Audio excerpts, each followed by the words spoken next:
Hello and welcome to the Peak Endurance Podcast. You're with me, Ron Tate, and my co-host, Isabel Tate, here once again to bring you lots of fun running topics. Yes, we are. And today we're actually doing an interview. It's been a bit of a while. It has, yeah. So today we have on the podcast Chris Harris from GoNutrition. Welcome, Chris. G'day. Nice to have you on. Now, of course, disclaimer, Chris is also an athlete with Peak Endurance Coaching, but he has got a really interesting story. So we thought, what better opportunity than to have him on and share everything that you've got going on with our audience. Now, firstly, can we just talk about GoNutrition? What inspired you to create a supplement brand for hybrid athletes? To pretty much for myself to do cool stuff and be involved in like a community of people doing cool stuff. So the main goal is to build the community of people that whether it's high rocks or adventure racing, endurance, any sort of form of endurance racing, whatever it might be, but sort of trying to bring some more people together in a group and ultimately want to create some really good videos, documentaries and stuff like that in the long run about stuff that people are doing. So that's kind of the inspiration behind it. But yeah, pretty much cool stuff is. and what sort of products do you have? At the moment, we've just got pre-workout electrolytes, BCAAs and creatine, but we're working on a bit of other stuff. So Cool. And I've tried the electrolyte drink and the recovery drink, and I find them really good and they're great flavors. And I mean, I've had the electrolytes on the run, and with electrolytes, you don't want it to be too overpowering the taste or that sort of thing. And it was great. So, yeah. So is the product specific for hybrid, or that's just who you're targeting at the moment? It's more specific to me, so I guess it's specific for hybrid. Yeah. So and why not create a product that suits you? And And I'm sure but obviously ultra runners can use it. You're allowed to ultra runners, even if you're not a hybrid athlete. Yeah, definitely. So we're actually gonna make another version of the electrolytes. It's more of an endurance fuel, probably towards the back end of this year. That'd be super carb heavy. Cool. Yeah. Good stuff in it. Now tell us a little bit about your running. What have you been doing with your running? What you tell me. No, but it's not. Correct answer. That's right. Well, not all like a very reliable client. No. So maybe talk to the listeners about your running background and sort of what sort of distances you've done and that sort of stuff. Yeah, so probably I obviously did a lot of stuff when I was younger. Not so much running specific, but I was very fit when I was younger. But probably about 2 years ago, I started running again. We're probably been 12 months now. We've been working together. Yeah, I think it's something like that. In that time, I've done 300k races. Got my first miler coming up in May, and then in November this year, doing the Great World Race, which is the 7 marathons on 7 continents in 7 days. So I mean, that's going to be an awesome challenge. Yeah. And the UTA miler, that's the one in May that Chris is talking about. That's going to be a good challenge. There's quite a few people doing that one, so I think that'll be a good one. Yeah, and it's super cool. Probably the coolest thing about that is the fact that it's the first time UTA are doing it, and it's also my first miler, so it kind of makes it unique to probably me and anyone else that's doing their first miler as well. So I'm pretty pumped about that. I think that'll be great. The vert's going to be probably the scary part. I think when I booked it, I kind of underestimated the vert. What is the vert? I go for a run, I'm like, Tell the listeners what the vert is. I think it's about 7,500 meters. So okay. And some of that'll be through stairs, not just climbing hills. I'm assuming it takes in most, if not all, of the 100k UTA plus some. Is that? And then they just add like a 60k loop through. I think maybe through like the Grand Canyon or whatever up there. Okay. I mean, I've looked at the course on the map, but it kind of just looks like a lot of wiggly lines everywhere to me. So they all do, don't they? Yeah, because we're not really familiar with the area so much. Yeah. It makes it harder to. Yeah. Yep. Did you want to go on to that one? Yeah. So you've recently summited Vinson Massif in Antarctica. Do you want to just tell us a little bit about that and what that was like? Yeah, so that's probably the other side of what I do is mountaineering. Well, starting to get right back into it. But Vinson Massif is one of the 7 summits, which is the highest mountain on each continent. That was the 5th one for me, so I've got 2 left to do now. But down Vinson Massif was very unique because of the location. Like Antarctica, obviously, is Antarctica, very remote, very cold.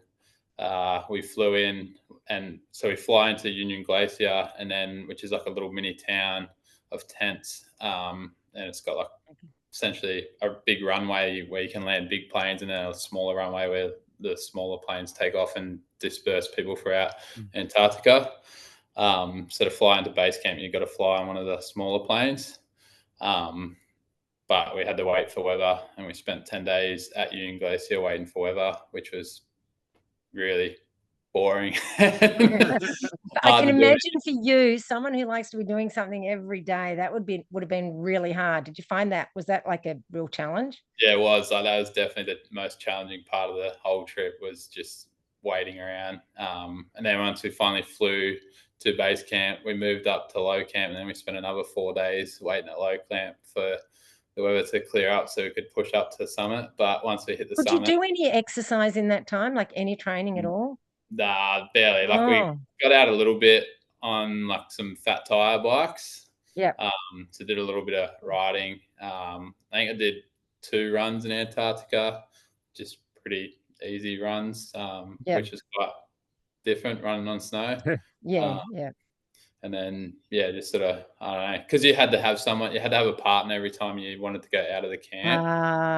Okay. You had to have someone that wanted to do the same thing. And a lot of people there were just in the mood of just watching Netflix and eating food. So, oh God, sounds like the perfect training. So did you actually know when you were going to be able to go, or was it kind of a wake up and see every day? I would wake up and see every day. So we actually packed out. So we packed up from Union Glacier, I think 5 times in total, because there's like 5 days where they're like, we're going to fly. And I'd load the plane up with all our gear, and then we'd be sitting around with nothing. And then you'd get to like 7 p.m. or whatever, and oh no, we're not going to fly today. Wow. So it's actually a really good patience training exercise. Oh yeah, definitely. Like I definitely learned a lot of patience while I was there. So. I would have struggled. You would have struggled. I don't have a lot of patience. I think anyone would. Any athlete, because athletes are kind of go-getters and want to get out and do things. So correct. So how high is Vinson Massif? Just under 5,000 meters. So not extreme height or anything like that, but just more the location and the coldness of it. We were on 4 summit days. They predict the weather to normally be between -30 and -60.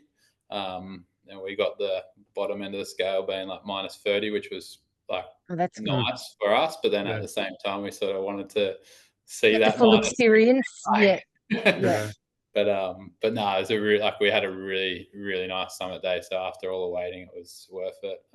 So you like, what's the distance that you have to climb within that summiting? So summit day was about 11.5 kilometers with about 1,200 meters of vert. So for a trail run, it's pretty cruisy morning. So it's more of a trek than a climb, is that? Yeah, on Vinson, there's there's 1 day in between low camp and high camp, which is all fixed ropes. So that's where it sort of hits like a pretty steep sort of 45-degree, 50-degree angle. Then it's all crampons, or pretty much from low camp, it's all crampons anyway. But just fixed ropes where you're attached to the rope and you're using a device to sort of move up the rope, and then you pull yourself up a bit, take some steps. So that's probably the hardest hardest part of the climb. But yeah, How do you train for that sort of climbing here in Australia? how or you don't really. The technical side of it is all stuff you learn. Like I guess rock climbing comes into play a bit. So I do a bit of rock climbing. Also getting over to New Zealand. I'm actually going to New Zealand on the weekend to climb a couple of smaller mountains over there. So just get all the technical experience from doing stuff like that. And then training is it's really just being fit. Like if you're fit, you can climb a mountain. Well, and fitness really helps with altitude as well. Depends who you speak to, and there's some mixed opinions on it. Okay. Really? So being unfit would be helpful? No, well, no, but I think being too fit potentially, because you want to take deeper breaths. So it's more to do with your breathing probably than actually your fitness levels and stuff like that. But obviously being fit is going to help in any situation. But yeah, there's definitely people that dispute being super fit is not a good thing, but being fit is ideal. And what was the most valuable lesson you learned from your expedition there? Definitely patience. Patience, yeah. Because also not even the other factor of learning patience there was so we were actually climbing in a group of people that I've never met before or anything like that, which is usually like anything I've climbed previously. It's been like with my dad and other people that we know. And we're all sort of at the same ability, blah blah blah. But this was like mixed levels, so there's some really beginnerish, sort of unfit people on the mountain, which had also made it super hard to cope with as well because you're moving at. And that's another patience exercise. Yeah. So when you're moving at half the pace that you can move at, it's quite painful. Oh wow! Yeah, I would struggle with that. So yeah, definitely patience. Yeah. So you said you've done 5 of 7. What are the other 4 that you've done? So Kilimanjaro is one over in Africa, Elbrus in Russia, then Kosciuszko in Australia, which that would have been a challenge. Nice easy day. And then Aconcagua in South America. So I just got to go up to Denali in Alaska, which going there in June, and then do Everest next year. Right. Wow. That's exciting. Yeah. You've saved the big ones till last though. Well, obviously Everest being the big one. I've actually been on both Denali and Everest. So I was on Everest when I was 15 years old, actually. Holy moly. So just didn't get the summit, unfortunately. So but Denali, from what I've heard, is pretty sketchy as well. Yeah, well, you got the weather factor there is the biggest thing there because the weather's completely unpredictable. So a lot of people end up spending. That's another one where you need patience for. However, on that one, I'm planning on doing a rapid ascent. So I'm gonna actually acclimatize at home in a tent, and then fly over, probably climb something smaller as well to get a little bit more acclimatization, and then fly in and hopefully 2 days up and down on Denali is the plan for that one. And so will you be doing that in a group too? Nah, just either I've got a guide that I can hire to do it, or I've got another guy that is hopefully going to do it with me, and we'll just the two of us will go and do it. Yeah, that sounds better. And what was Kilimanjaro like? Pretty it's ultimately a hike as well. So it is okay. It was a really nice mountain to climb. Like I'd suggest that to anyone that's got the opportunity to go Kilimanjaro and go for a little walk up there. I actually want to go back there and try to see how fast I can go up and down. FKT. FKT. Yeah. Is that fastest known time? Fastest known time. Fastest known time. I don't even know all this bloody jargon. You don't know the lingo. You get. But no, I don't know what the fast. You'd have no chance over there being Africa. I was going to say, being where it is. Yeah, I'm pretty sure there's some people there. Who live there. Yeah. So while you were waiting all that time, how did you maintain your motivation? Um, not didn't really. I was getting frustrated, to be honest. I was Yeah. starting to get very frustrated at points. So, and then yeah, I guess the motivation is always there once you start moving again. But there's definitely days where I was like, man, I could just get on a plane and go home right now. Yeah. So was it hard once because you'd been inactive for so long to actually do something that was quite challenging? Was that hard then after all that inactivity? Nah, um, not really, because again, we were probably moving at that slower pace. So for Yeah. me, it's pretty chill. Cruisy. Mm. Yeah. Yeah. Yeah, I'd imagine if I went out and ran 50K or whatever, would have definitely been hard. And obviously, as Yeah. you've seen, like my running since I came back from Antarctica, Yeah. it's a lot lower than what it was prior to going. Yeah. But that's just a sacrifice, I guess, that you got to Yeah. make to do some other And do things. you find like after something like that that you're particularly fatigued, like once you get home, or is there any negative effects from doing something at such high elevation? The fatigue. So I'm really good at altitude anyway. So like I felt nothing on Yeah. Vincent. Yeah. But yeah, the fatigue was probably from just crappy sleeps. Like I Mm. really needed a nice bed to sleep in.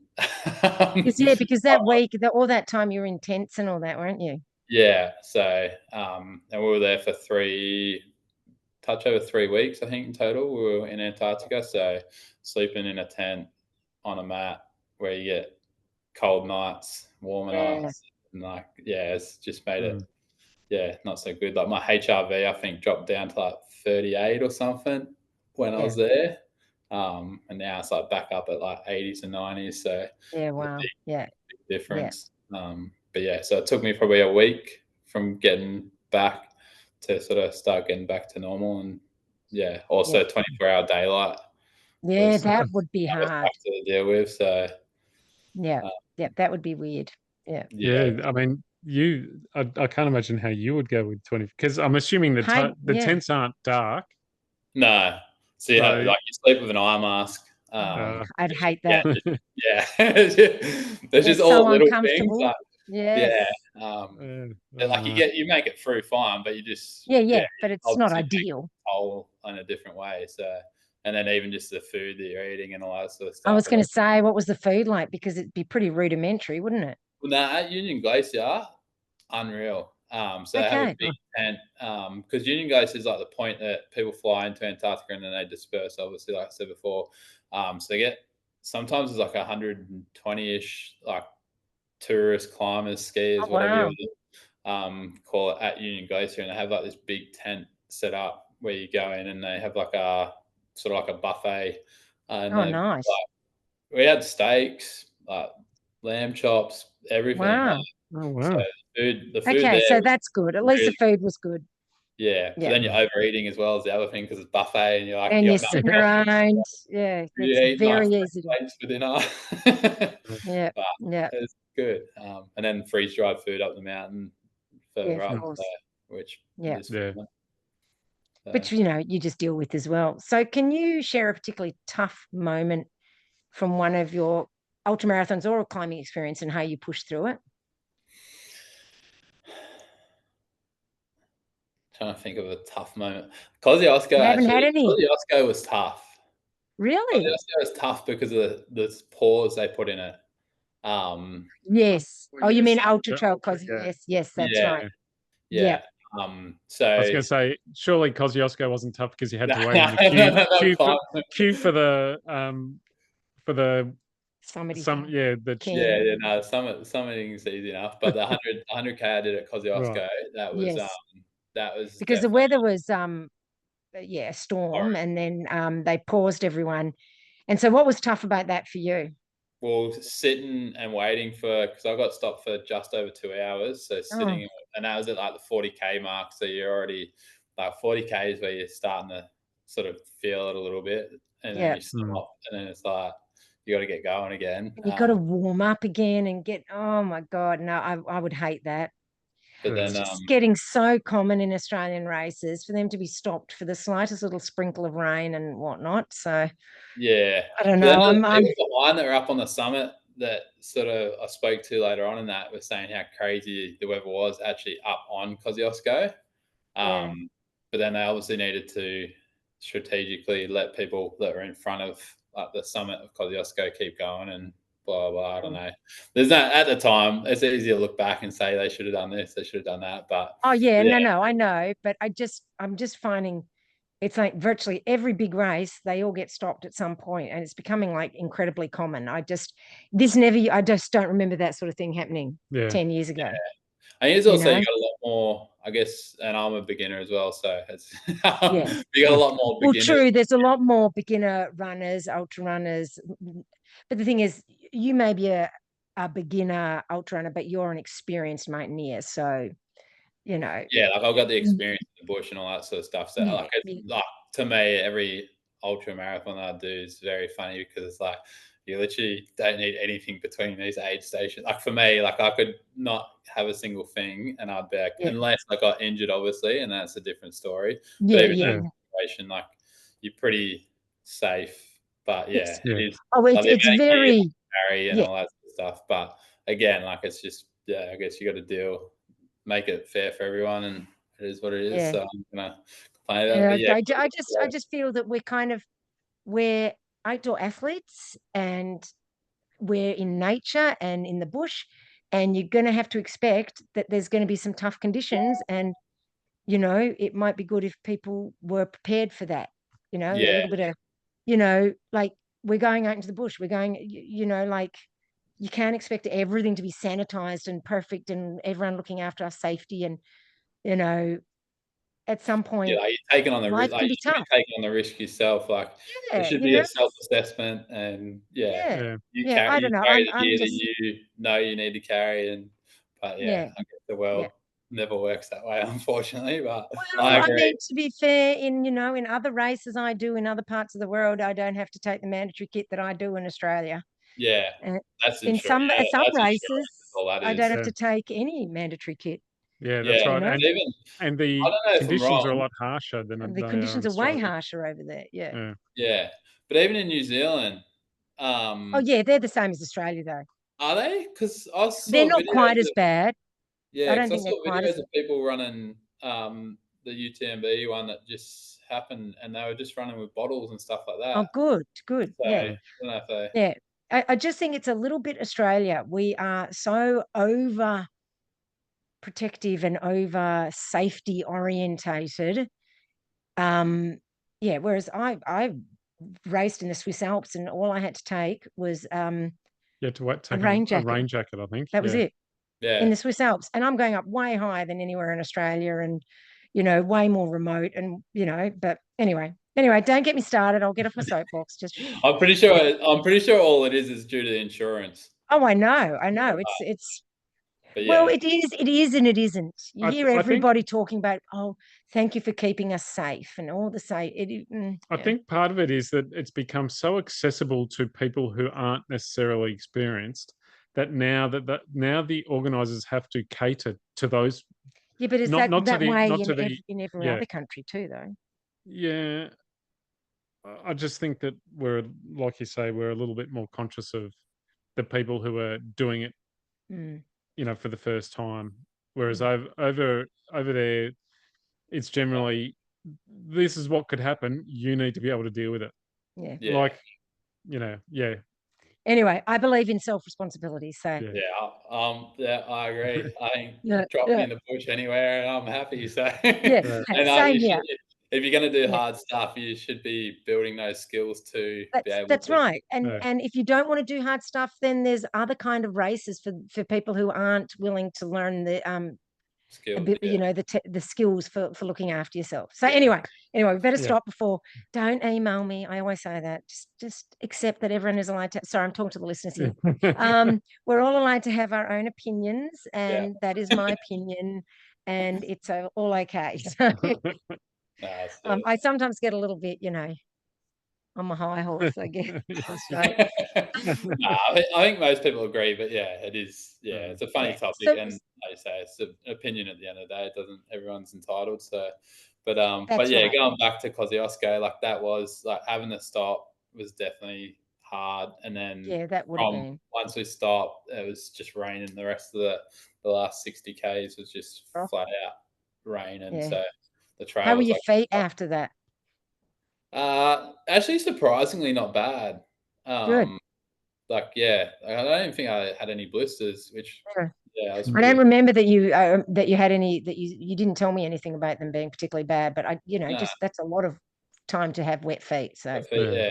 I guess my feet are normally wet anyway because obviously true. being in Queensland, I sweat heaps. Yeah.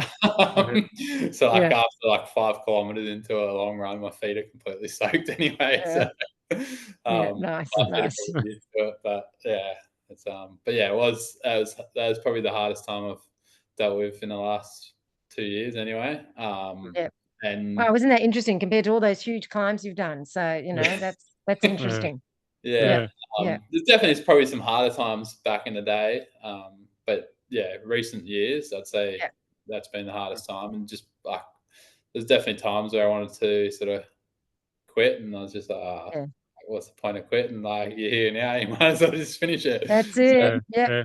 Yeah. Yep. That's it. I think you put 100%. something out the other day about like when you have those thoughts about quitting, and Yes. like it is just like it's ultimately your brain just wanting to get out of a Yeah, crappy. because the human body and mind craves comfort.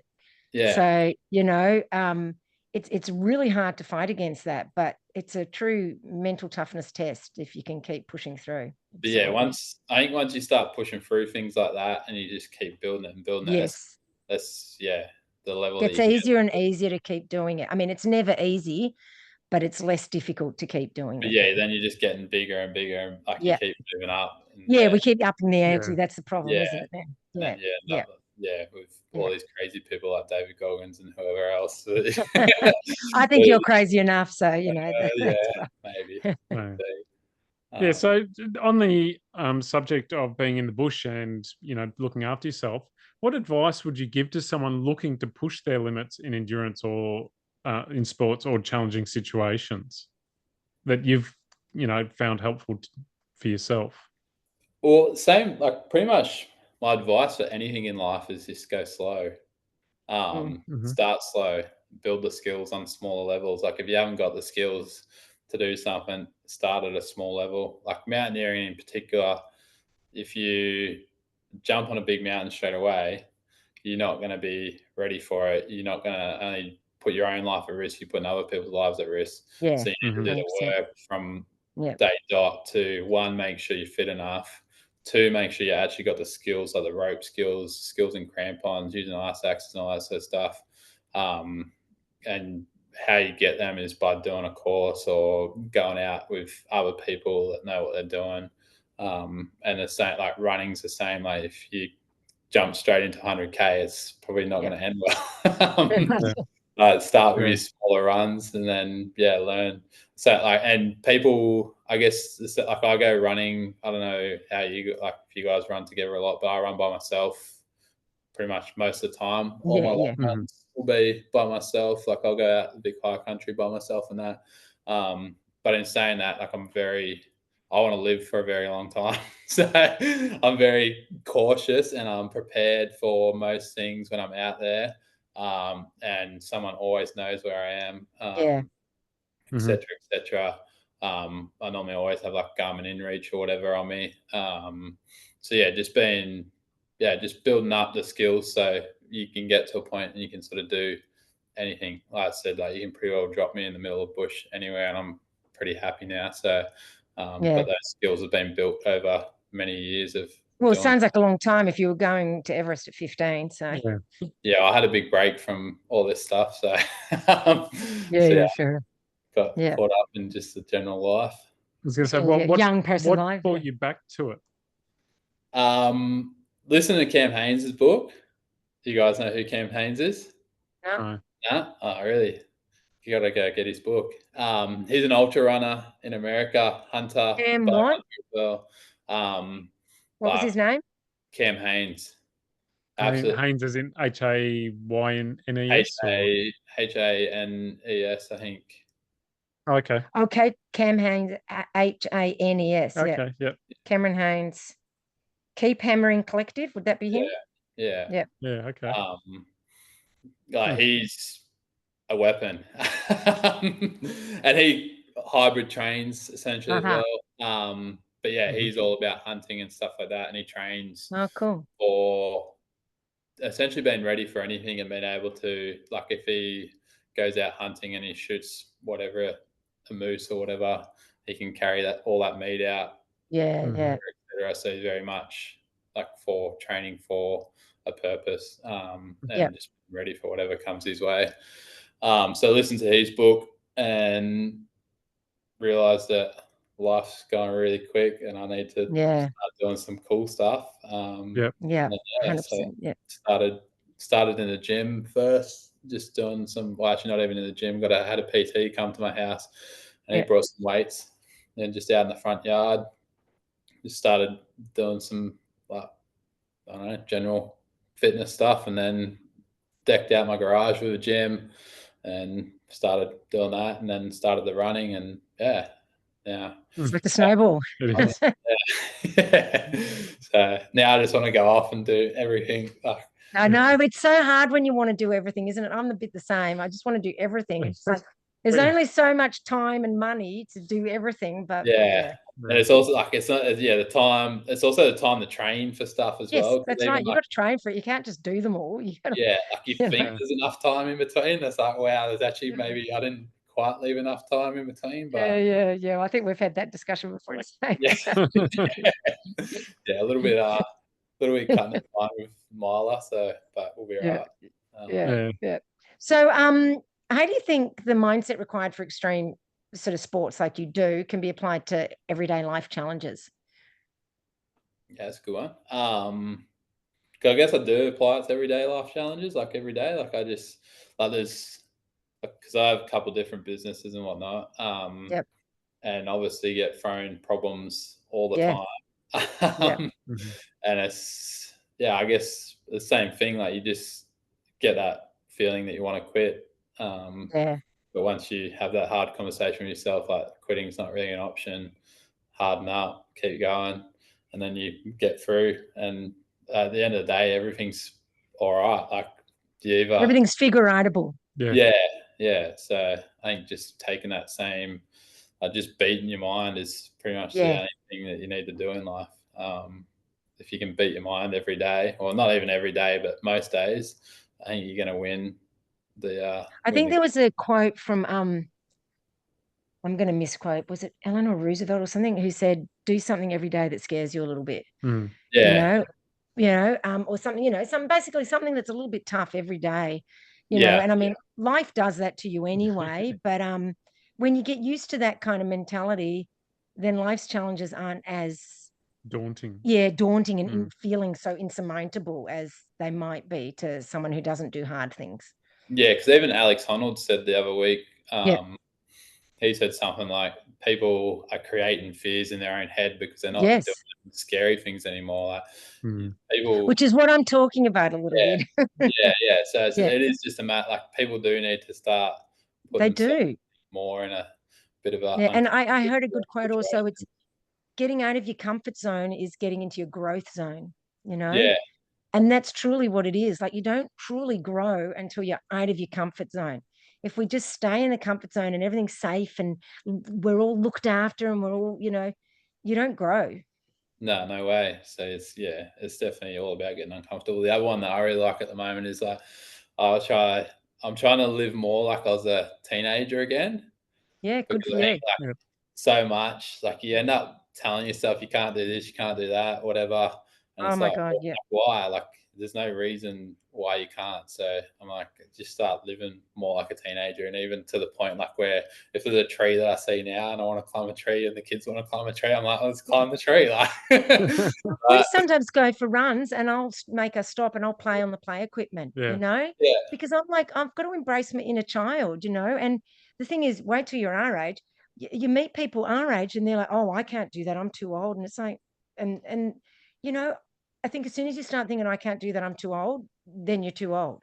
You Yeah. make yourself old. And I think behaving, like you say, like a young person keeps you young. Yeah, definitely. Obviously, the human body has limits, but Yeah. I think a lot Obviously, of people 100%. put limits in their head, like Yeah. you're saying. And Yeah. I think if you can sort of But you do can something, keep it younger. Like, obviously, yeah, you get old, the body ages. Like, believe you me, my knees are not the same as when I was, a teenager. But by the same token, I can, still approach life with that same mindset. yeah, and you still run massive kilometers every Yeah, week that's and right. all that Yeah. sort of stuff. Whereas there's people that would say, "Oh, my knees are buggered. I'm not going to run at all." I think that's actually the most exciting thing about running at the moment is people are starting to realize that they actually can run because I Yes. feel like for years there's been like even I was like, "Oh, my knees or whatever, my ankles hurt, so I'm not meant to be a runner." Whereas now I think it's more spoken about. People starting to realize that actually like there's a little bit of pain involved, but once you sort of work around that pain, you do whatever you need to do and you sort of push through it, you actually can be a runner, and like anyone can be a runner. It's just a matter of working through it, and I think That's that's right. really And like you say, starting small, building up, and just not going, oh, I want to be a runner, I want to go run a marathon next week kind of thing. But yeah, building up. And people do that. They go, I want to be a runner. They go out and off the couch, they try and run 10 kilometers and they're in pain for the rest of the week. And then they'll try it again. And, and it's not they even get into that easy 10 cycle. kilometers. It's 10 kilometers flat out. Yeah, exactly. Yeah. And so then they wonder why it hurts so much. Yeah. Like I think and there's a lot more education now, and I think even like you guys run coaches, like there's a lot of run coaches. There is a lot more information. Really cool because I think that's probably anyone that's looking to get into running really should hire a run coach of some form. Like if you're gonna do it, like if you're gonna get fit, if you're gonna spend all that time training, you might as well do it properly. So like unless like if you learn the basics yourself and you start running, I guess that's all right. But if you want to do any sort of form of like good running and long-term running, I think a run coach does make a massive difference. But I mean, I definitely agree, but I'm a run coach, so I'm biased. Obviously biased, but just a bit of bias there. Yeah. Now I wanted to ask you about the Great World Race. Tell the listeners about that one. Yeah, so that's the seven marathons in 7 days on 7 continents. So back it to sounds Antarctica. Great, but the travel sounds heinous. Which again, like I said, I really like unless I'm in a nice bed, I struggle to sleep. So that's right. I feel like I'm going to be in for a whole week of non-sleep, like no sleeping. But we'll see how we go. So tell us where the marathons are. What are they? So we start in Antarctica. Then they've actually just changed a couple of places. So Antarctica, then Cape Town, then across to Perth, and then I think we're going to Dubai. And then I'm not sure where we're going in Europe, but somewhere in Europe. Then across to South America, and then we finish in Miami. Oh, nice. Great spot to finish. Yeah. So good place to either party afterwards. Party or go fall asleep on the beach. I'll sleep, sleep. So, obviously it can't be organized races because, you're doing it on days of the week that there's not normally races. Are any of them organized proper races though? Like they're organised through the events. So there's 60 people. So 60 people that do That's the still race. Decent. So and they charter a whole plane that's like lie flat seats. So that's better. So it's potential to be all right. Okay, so you might get some sleep. You're not in economy with your I don't think you'd be hard. I don't know. You'd be hard pressed to do it in economy. Maybe some people go out, but oh my god, can you imagine? That'd be harder than the actual runs. But so it would be 60 people, and they obviously start the run. They have like proper courses laid out. So I don't know. Okay. Wow. All right. But none of them are actually like a race that they're not actual major marathons or anything like that. No. But still 60 people is still a decent amount of people to race against. Yeah, definitely. So and then it's like the winner is like obviously all 7 marathons the time added up. Yeah. And then doesn't get like the Hunger Games though. No. I don't think so, but we'll see. Maybe if it's close in Miami, it might. It might be. Yeah, maybe. But yeah, no, super excited for it. Like, Yeah, that sounds awesome. We'll just all have to live vicariously through you, and yeah. and so, do you post on socials about that for the listeners so that maybe they can follow you and see Yeah, stuff no, you're doing? definitely will be. So what's your? Can you let us know your handle on Insta and that sort of thing? Yeah, so Chris Harris 11 is my personal one, and then GoNutrition AU is the GoNutrition one. So, so look him up, and you can follow along vicariously, and see how it all goes. Yeah, all the fun times and the miserable times. Yeah, but the miserable times are all part of it. That's what makes the highs so awesome, you know. Yeah, so I feel like people want to see the miserable times anyway. They do. That's a good bit for us. I want to see them suffering. Yeah, absolutely. And so, once you've done Everest next year, then what? Because you've kind of done everything. Nah, there's some pretty big ideas in my head at the moment. Yeah, are you willing to share? No, I'm not going to share just yet because I've still got to get approval. But yeah, there's some big stuff on the cards. So okay, wow, much bigger than Everest and all that sort of stuff. So we'll see what the future brings. But at the moment, it's just training for like whatever comes my way. Everything. Yeah, everything. Everything. So yeah. No, I mean that's awesome. All righty.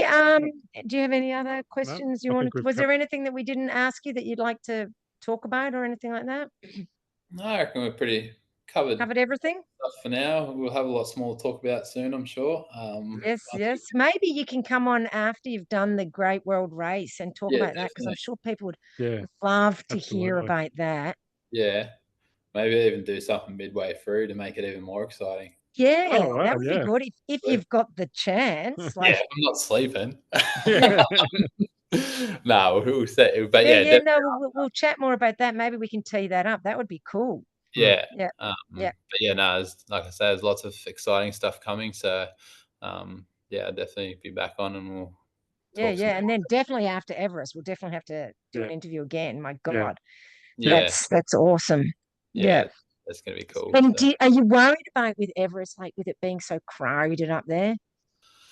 Nah, because I see those conga lines and like obviously the difference from when I was there when I was 15 and now is quite a bit. And on Vinson even was quite a reality check to the kind of people. Was that busy there? Oh, do you mean the group? I wasn't so much busy there, but there was the caliber of people. Like I feel like again, it's a lot of entry level people that are trying to climb these big. And from what I've heard, a lot of Everest people know are like that, and they basically get like the Sherpa people to carry them up bits. And so I think it is exaggerated a bit. Okay, but definitely on Vinson, because I was always like, oh yeah, everyone's just exaggerating heaps. But then on Vinson, I was like, maybe they're not exaggerating that much, but they're probably somewhere in the middle. It is definitely an issue. I think anyone that's doing Everest should be probably in like the fittest condition of their life, and that's what I would have thought. Skilled, like they have climbed numerous mountains and all that sort of stuff. But that's my opinion. Well, I'm the same, but I guess the companies want to make money, and so they're willing to take anybody. But if they can get them up there, they can get them up there. I guess. So, but it is a little bit concerning. But at the end of the day, I'll be as prepared as I can be. So that's right, and that's all you can do. So cool. All right. Well, thanks so much for coming on the podcast and sharing your experience with us. And like we said, you can follow Chris on his socials, and and we'll definitely have you back on the podcast. Yep, absolutely. Sounds good. Thank you. All right. Thanks. Bye. Bye-bye.